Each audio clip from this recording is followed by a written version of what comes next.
Friends, ఈరోజు ఈ అందమైన కుందేళ్ల రంగవల్లిని సులువుగా అందంగా ఎలా వేసుకోవాలో చూపిస్తాను. ఇది 8 నుంచి 8 చుక్కల వరకు సరి చుక్కలు.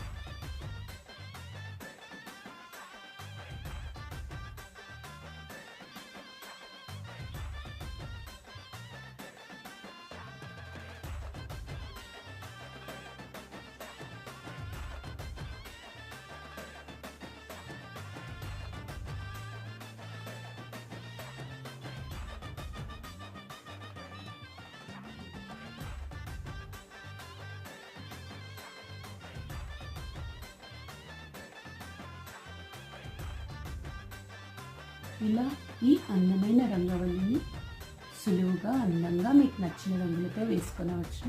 ఈ వీడియో కనుక మీకు నచ్చినట్లయితే లైక్ చేయండి, షేర్ చేయండి, కమెంట్ చేయండి మరియు నా ఛానల్ని సబ్స్క్రైబ్ చేయండి.